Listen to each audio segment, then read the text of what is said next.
Hi, I'm Heather Hubbard. I went from being a lawyer and partner at one of the largest firms in America to becoming an online personality and successful entrepreneur. I know what it takes to rise to the top. I also know all too well the toll it can take on your health and personal life. So, how do you shine bright without burning out? How do you chase joy while achieving success? You're listening to the Hustle and Flow podcast. Welcome back to Hustle and Flow. I am your host, Heather Hubbard. Welcome to another episode.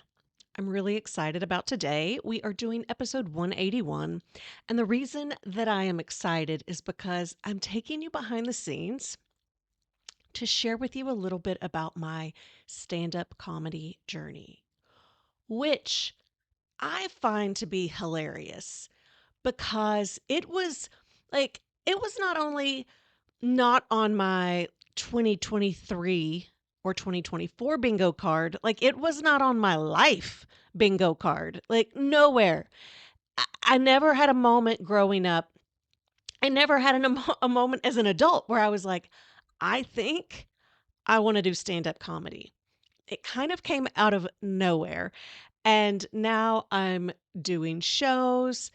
Um, I love it. It is so much fun. It is so much fun.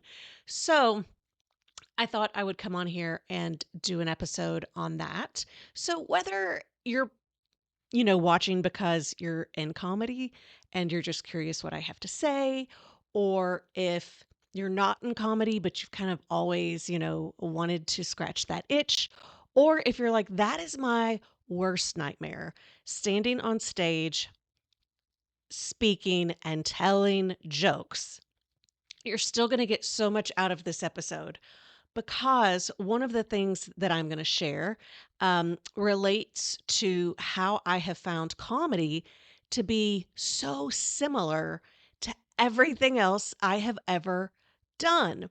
And I think that we get in our heads and believe that every industry, every career is completely unique. And there can be some unique things about it. But for the most part, they are all the same. And I've done so many different things at this point um, that it's just a really interesting perspective. So I think you're going to learn a lot regardless.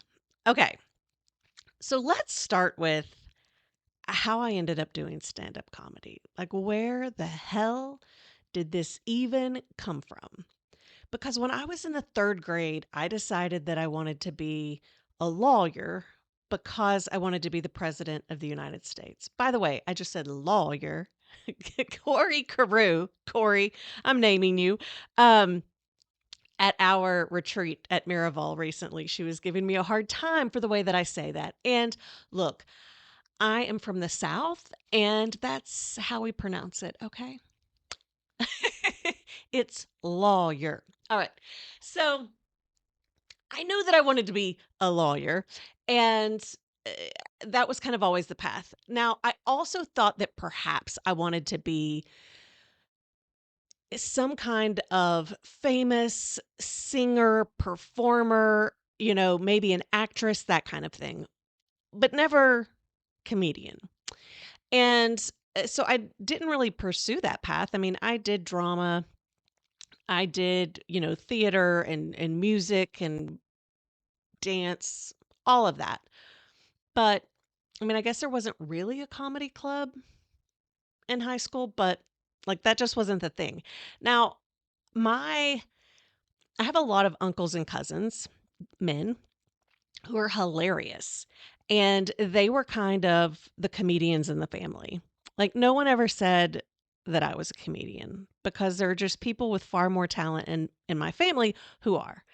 And I actually have a cousin who has had a ton of different tweets go viral. He's been featured in some like joke books, and he's never done stand up comedy. So, Brad, I'm looking at you. We've actually been chatting. I told him he totally needs to go to an open mic, but I'm sure it kind of came out of left field when it was like, oh, I'm now doing open mics. I'm now doing stand up comedy. And they're like, wait, what? So, all I could say about how this happened was I think it was a fewfold. One is, so when I was doing Simple Courage, the brand that we had, one of our monthly guests and one of the themes related to courage and comedy.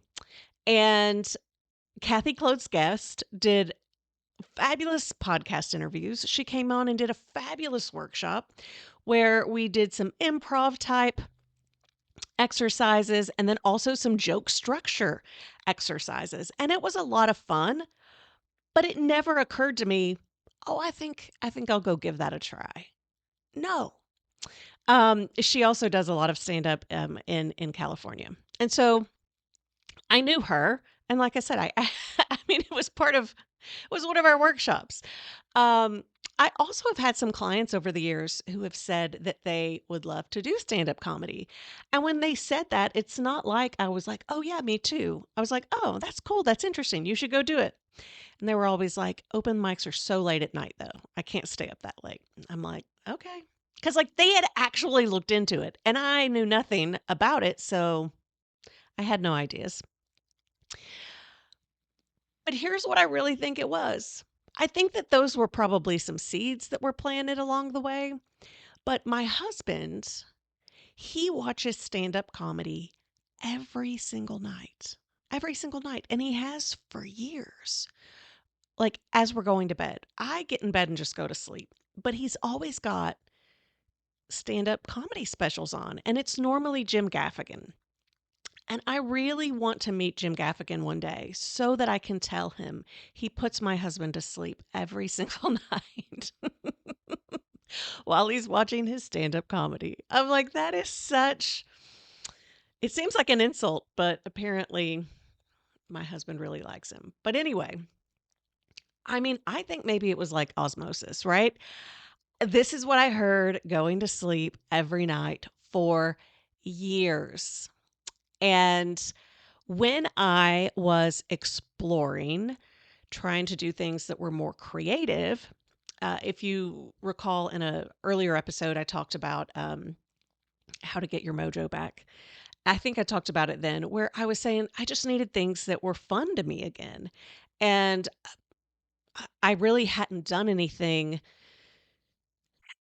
in the comedy context that I had thought was fun before. But as I was exploring what is fun, what will bring me joy, I tapped into what's called my, if you've worked with me before, you're probably familiar with it, VIA, which is the Values in Action. It's positive psychology out of the University of Pennsylvania, but I love it because I think that it really reflects your motivators. So my number one has always been creativity, and my number two has always been humor. And so I was always like, bring creativity and humor into your job, your work, whatever you do. It will provide you more meaning and more happiness. And that is true. And because I really wasn't working at the time, I thought, well, what would happen if I just was more creative and more humorous, right? Like I just go all in on the things that naturally bring me the most meaning and the most happiness. And so that's why I started painting. That's why I kind of picked up the guitar again. I started singing a little bit.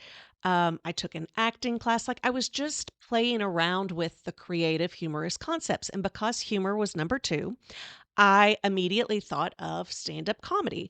And so I simply did a Google search. Are there stand up comedy classes in Nashville? That's it. That's all I did. And there were. Yeah, there's a wonderful, wonderful place called Third Coast Comedy here in Nashville, and they teach all kinds of classes, including improv and stand up comedy. I wasn't as interested in improv, but thought, I think stand up could be cool. And of course, just kind of ribbing my husband, I was like, I mean, I listen to it every night. I'm pretty sure I can do it. He was like, oh, what? You're going to be a comedian now? I was like, maybe. So I show up to this class last June, and it was a 4-week level one class. And I was so intimidated. I love being on the stage.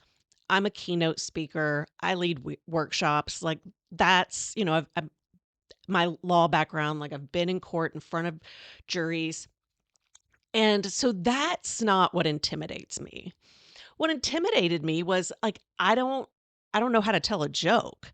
I'm not sure that I'm funny even though I love humor and it's one of my biggest motivators and I like to have fun.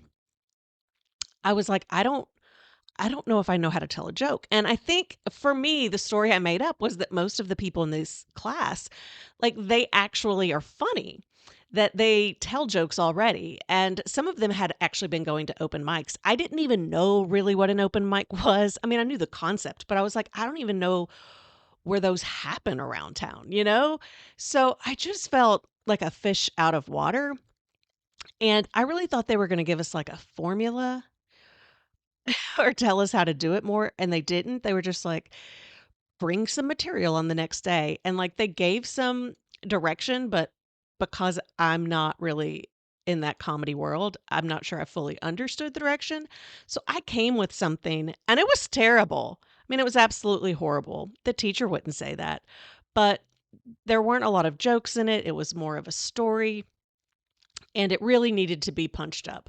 And so I just say that to say that my very first class was a disaster. Like, it was terrible. Um, but it didn't necessarily dissuade me. And I think part of that was because I had a bit of a beginner's mindset. And two, and I think this is a big one, I didn't have an attachment to it, right? Like, it's not like this was something I've always wanted to do. It's not like that I had always dreamed about it. I think when we really want something really bad, we put all of this pressure on ourselves to really do well and to perform. And when we're just doing it for fun and there's no strings attached, like there's nothing to prove, it makes it easier. So, yes, I wasn't my best. And as a perfectionist and as a high achiever, that really bothered me because I like to be good at anything I do. And so starting out and doing something for the very first time where I was not only good, I did not feel like I was talented. That was interesting. I'm so glad I painted first because that was also a very similar experience where I thought, not only do I not know what I'm doing, I don't have raw natural talent. And so I definitely, in both situations, felt like I was at the bottom of the class, did not belong in the class, and people probably didn't want me there. But as I learned in both contexts, especially if it's a class, people are actually really nice and supportive, and they've got their own head junk going on. So it's just a great environment. Um, to learn. So, I think that's one of the lessons that I've learned is it's never too late. It is never too late. And you can learn most anything. It is never too late and you can learn most anything. So, I had the idea that I was going to try stand up comedy. I took a class and did my first stand up comedy when I was 43. And I know, like, for me, for a long time, I've always thought if you're gonna do certain things, like, you have to do it when you're younger. Like, the older you get, you're supposed to have all of your shit together. It's supposed to all be figured out.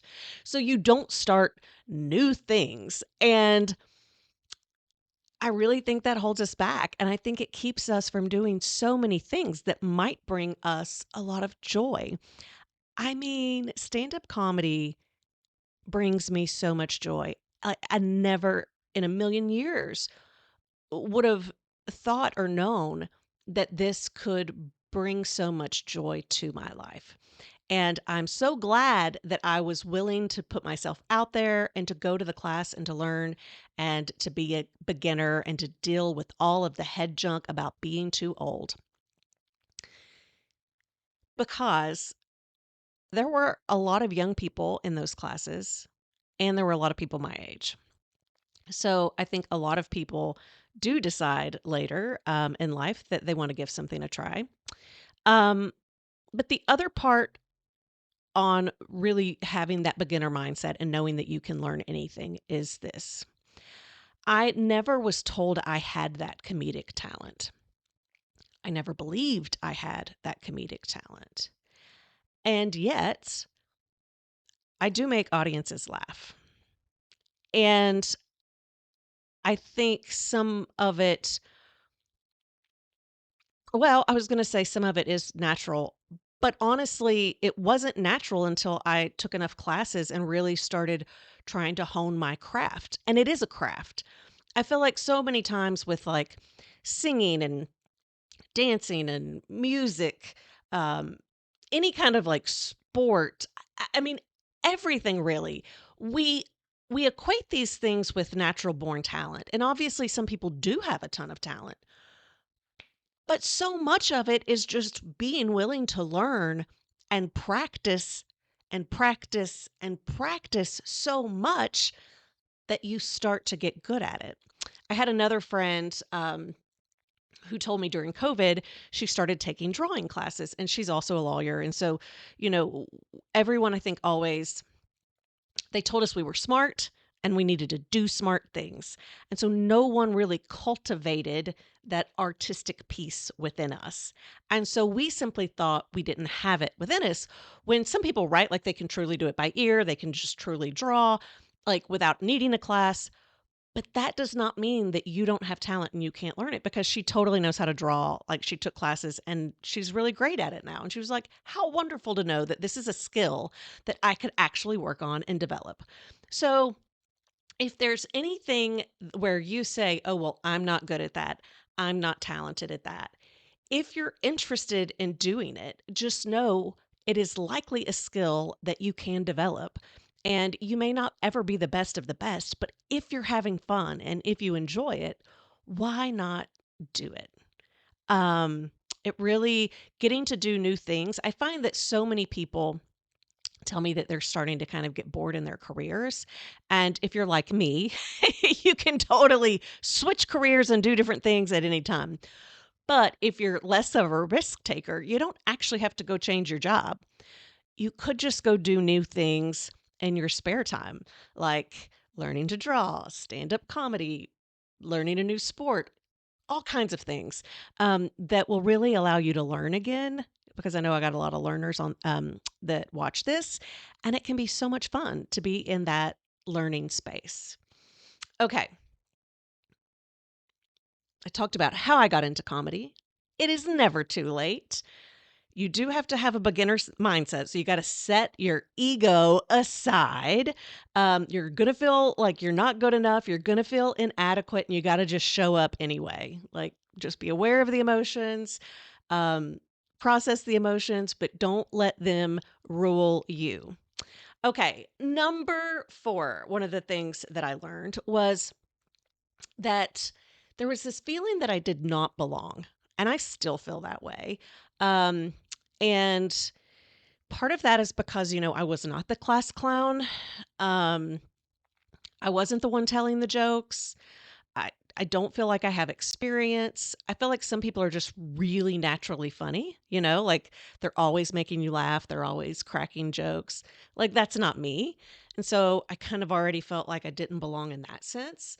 For people who it's like always been their dream, it made me feel a little guilty or a little bad that like now I'm in the room kind of doing it with them. And yes, there's room for everyone, but also it's a little bit of a competition in that unless you're expanding the pie, you're competing for the same spots. Um, and so there's that piece, but also it is so cliquish. It is so cliquish, which of course was the way it was in law. That's exactly the way it was running an online business. The online business world, it is so cliquish. Um,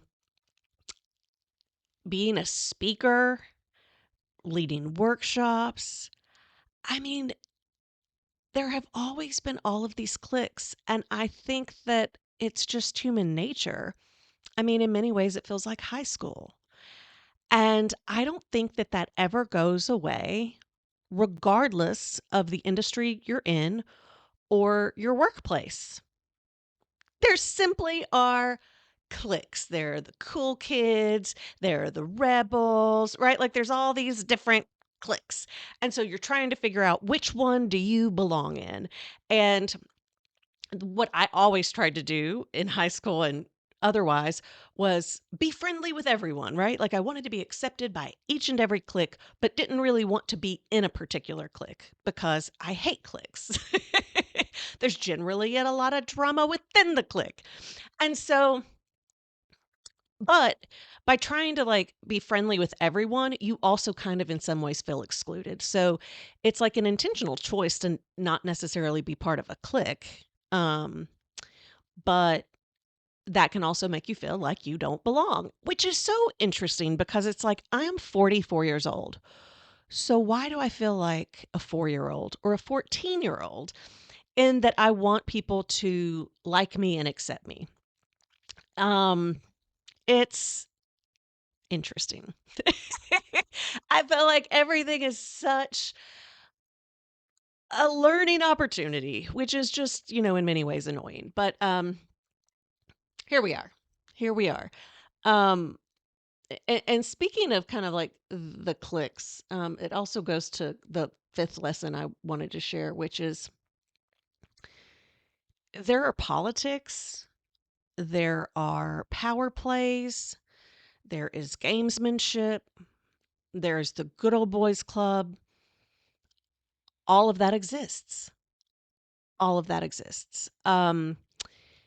It might look a little bit different in each context, but it is all the same. You deal with the same bullshit wherever you go. And there are always rules. There are always rules. There are the written rules and the unwritten rules. And so much of the comedy in the unwritten rule space, because I've taken stand up one, I've taken stand up two, I've taken what's like a stand up three, I've done an online thing because I love to learn. And part of why I feel like I'm not naturally funny, like learning craft helps me. Um, Everyone likes to share what are the rules of the road. And if you're curious, I'll share with you the rules that I have learned so far about stand-up comedy. One is, and these are going to sound familiar to you probably. One is that you are never to burn a bridge. You are supposed to respect, in many ways, kiss the ring and bow down to anyone who is a promoter or putting on shows. Because you never know when, you might need or want them to put you on a show. So, regardless of how they act, you have to put them on a pedestal and play the game. Another is that you have to put in the dues, right? You got to put in the work, put in the dues. And part of it is what's obvious and what actually has to happen, which is you got to go get experience. Like the more experience you have, the better you get. But some of it is straight up hazing slash I went through it, therefore you need to go through it. Right? It's almost like we're not going to accept you up here until you have to go through all of the bullshit and jump over all of the hurdles that we had to. As opposed to saying, we thought it was stupid and we're going to make it a better place. It's like, we thought it was stupid and therefore you're going to have to do it too. Again, I know this is sounding familiar with like, I'm sure your own careers, your own jobs. Um, but it's just this concept of you have to do really shitty things before you can do good things. And so there are open mics and you are encouraged to go to as many open mics as possible around town, do them all the time so people can see you. And the way that open mics work is you'll go at 7, 8, 9, 10 o'clock at night. And a lot of places, like you're not even guaranteed to go up. If you do go up, you might only get 3 to 4 minutes, maybe 5, if you're not known or in the club, the good old boys club, you're going to be put at the end of the list. So you got to wait until, the very end to go. There's probably no one in the audience. It's just other comedians. So, it's not the most fun time. Um, but the concept is, well, you just got to go do a bunch of those so that you can get on shows. And the shows that you get on, you may or may not be paid well. And you're just supposed to be willing to go wherever and do whatever. If an opportunity comes along, you're supposed to do it, even if it's like an ice cream shop 2 hours away. Like, you're just supposed to do it, even if it's not the most strategic thing. So part of it, I feel like, and you all have heard me, especially with law and online businesses, kind of sharing how just because everyone else is doing something doesn't mean you should do it too. And just because it's always the way it's been done doesn't mean that's the way it should be done in the future. Um, I think there is so much to be said about experience. There is so much to be said about just being willing and eager to make your mark. And I think comedy, like so many other things, has a recipe to burn yourself out and kind of sell your soul in the process. Because as opposed to stopping and saying, well, what am I actually focused on? Like, what are my goals? What do I want out of this? And then mapping out a plan to specifically achieve that goal. There's this belief that you just start doing what everyone else is doing, and you just start hustling, and you just start, yeah, kissing the rings. And another one is that's really interesting is a lot of people want you to do clean comedy. You definitely get more opportunities that way. There's a lot of churches, things like that. And, I'm just at the age where I'm like, I can do that, but if it doesn't bring me joy, like, why am I doing it? Um, it's just interesting. I think when you start to do something at an older age, you just aren't willing to put up with the same amount of stuff. You're not willing to become someone you don't want to be in the process.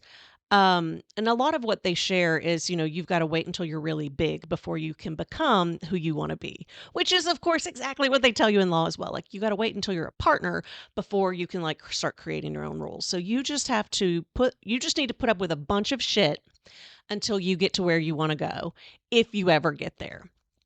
And I'm calling bullshit on that.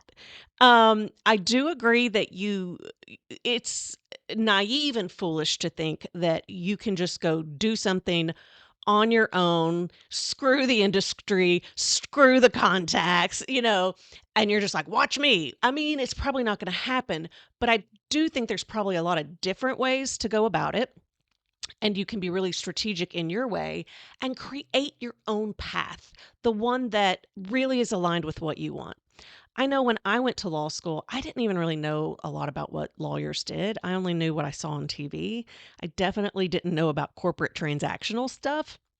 And so I also thought that I was going to maybe be a public defender or work in a company. And then when I got into law school, it's like, oh no, the best law students go to the biggest law firms and make the most money. And I feel like most of us who went in, like, that maybe wasn't our goal, but by the end it was, because that's what everybody said it should be. And so I have found stand up comedy is exactly the same. It's, this is what you should want, therefore this is what you should do. And so I have found you really have to stay focused on why you're doing it, what you want, and what's the path that's going to get you there. It may not be the path that everyone else um, is taking. So I think it's important to know the rules, and I think it's important to follow them when they benefit you. And obviously, like, you just want to be a good person, right? Do what's appropriate. But I also think it's really important to know when to break them, to have the confidence to break them. And just a reminder that so much of the abuse of power, the sexual abuse, the physical abuse that occurs in all of these industries they occur because we uphold the status quo. They occur because of the power dynamics. They occur because we feel as though we cannot say no, or we cannot cross, or we cannot disrespect someone that has power and authority. And I I am a strong believer that we have to look that straight in the eye, and we have to start taking accountability for our own complicity and upholding those systems. So, just getting on my little soapbox there. Um, I don't want to uphold those systems, and I just encourage you, regardless of whether you're in comedy or law or any other business or profession, just check in occasionally to say, am I kissing rings such that I am upholding an abusive system that allows so many things to get brushed under the rug and covered up? Okay, I said it. Um, all right. I'm almost finished. Um, the last thing that I've learned, and I think applies with anything, and I've kind of already mentioned it, is remember your why. Remember your why. I want to do shows. I'm having so much fun. I would like, at this point, I would love to travel and to do big shows. I mean, it's just so much fun. And, and anytime I find myself trying to do what everyone else is doing, or I find myself trying to compete within the industry, or I find myself feeling like, you know, um, I'm doing things I don't want to do, I remember my why, because it allows me to get aligned. Not only does it keep me motivated to keep moving forward, but it helps me come back to my values and what I'm doing it for. I'm doing it because I love it and I enjoy it.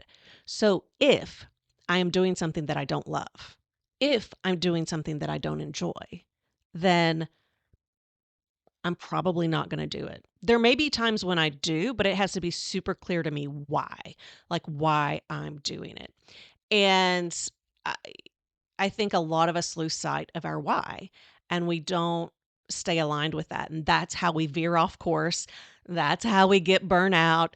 That's how we get resentful and frustrated and angry and all the things. So remember your why and stay true to that as you're moving forward in your path.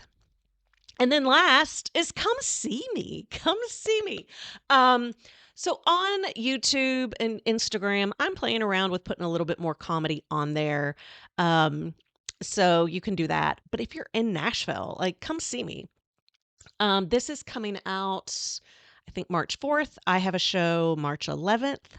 I have a show March 29th. I have two shows in April. Anyway, I've got lots of shows coming up, so you can always stay tuned on Instagram at Heather Joy Hubbard. I will eventually get the website updated where I'm constantly updating the shows that I have, but it's so much fun. The other comedians are great. And, there's a lot going on in our world and life right now, and it's sometimes a good idea just to get out of the house, do something fun, and come laugh with me. And yeah. And if you're just curious, like, oh, when's your next date? Just send me a DM on Instagram. All right, that's it. I hope you have found that interesting as to what it's like to be in stand-up comedy. And I also hope that you were able to apply some of those insights in your own life and your own career path. All right, that's it for today. Thank you so much for joining me for this week's podcast. If you're watching on YouTube, give the episode a like and leave a comment below so we can keep the conversation going. Also, be sure to subscribe to the channel so you never miss a future episode or announcement. Listening on Apple, Spotify, or another podcast app, you can watch the video and join in the after-show conversation by visiting hustleandflowpodcast.com.